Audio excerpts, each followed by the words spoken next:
The Opinion Panel, brought to you by Russ Hayes Bicycle Shops.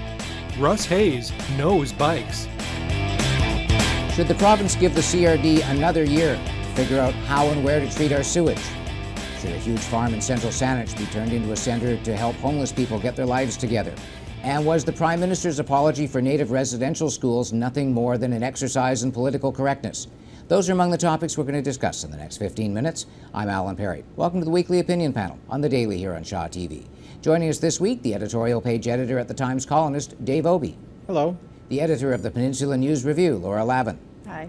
And the CEO of the Creating Hopefulness Society, Richard Leblanc. Hi there. I invited Richard to join us this week because it appears the tide has turned on his proposal to turn giant Woodwynn farms in central Saanich into a centre for helping homeless people get their lives back on track.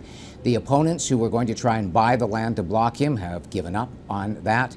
And this past week, the founder of Carmanah Technologies took out a full-paid ad in the Times Colonist saying it's a great project, the community should get behind it. Richard, for people who've never heard of this plan, take a moment and tell us what you're proposing.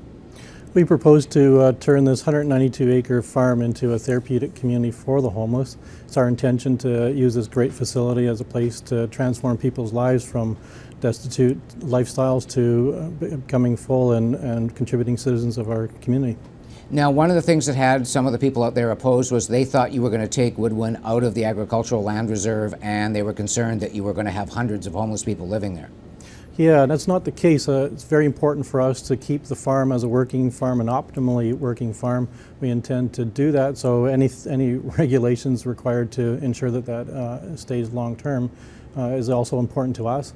And it's our intention to have, as a fully optimal therapeutic community, to have our numbers to be in and around 96. A lot of column inches, Laura, in the Peninsula News Review over the last few weeks and months have been devoted to this. Yeah, that's right. Yeah, the community is very interested in the topic. They really want to know exactly what's going on, what the plan is. You know, it's one of those kind of communities. They need to know all the facts before they're willing to make a decision about anything. And I think that's been a bit of a worry for some of the people, that it's a historical farm. It's been around for a long time. And having the thought of having up to 100 people or more living on that property was a real concern.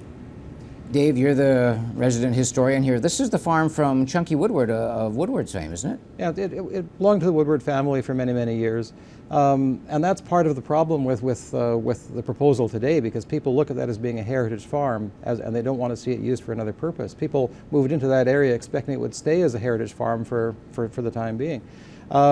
And there are many questions left to be answered on some of the details of the farm.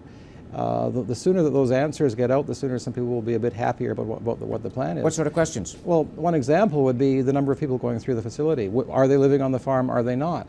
And if it's 12 people at a time, is it 96 people at a time? What is it? Yeah, the optimal 96 number is something that we would potentially grow to in about 3 years. We'd start off with 12. It's the optimum number, group size to start with.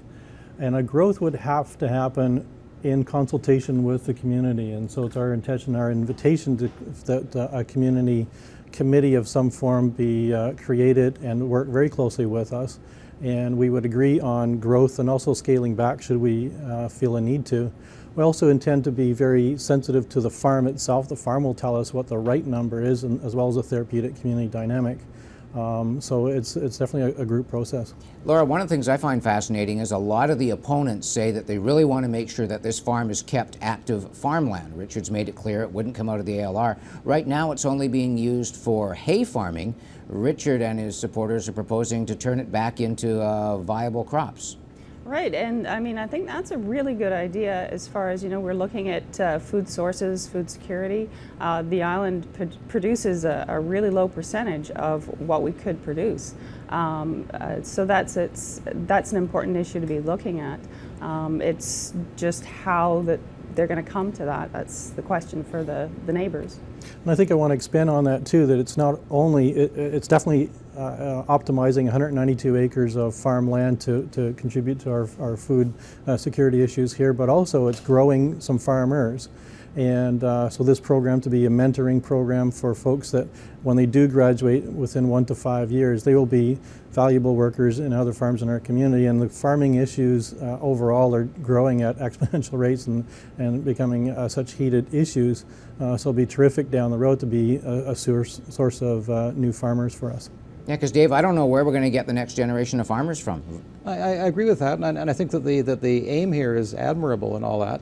Where I have a problem, though, is we look at the cost of this farm, $6 million for the farm, to be producing, how many, 12 2 dozen capable, trained farmers every year. That seems like the people who went into that neighborhood were not expecting to have an agricultural college sitting next door to them. Yeah. And, when we and looked at it's beyond that. I think that there are concerns about the kind of people who will be coming out to work on that farm. You look in downtown Victoria, the 700 block of Johnson is effectively a dead zone now because of what went in there. The area around Streetlink is a dead zone. So I think the people in that neighborhood have justified concerns about what's going to happen here. And I don't think you've answered those concerns yet. We've looked at the financial issue in particular. To start, the $6 million to buy a farm and potentially up to $6 million in the way of upgrading and equipment.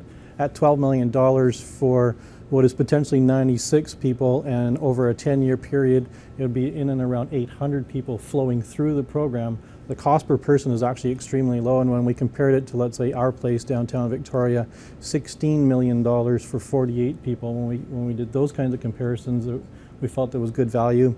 Then as far as purchasing an asset, purchasing a facility for this work, it actually works out to $30,000 an acre, which is dirt cheap, pun intended. And then when we compared 192 acres to downtown Victoria, you're in just under $2 billion to buy that kind of asset. So all different ways You're of looking at it. struggling now to come up with the funding to purchase the farm. Where are you going to come up with the funding to run the program?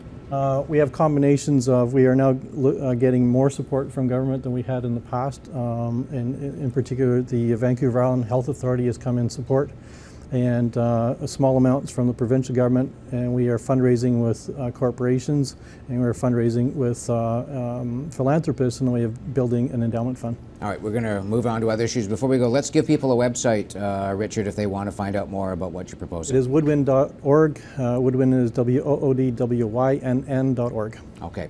Producing over 9,000 hours of local programming every year. This is Shaw TV, your local voice.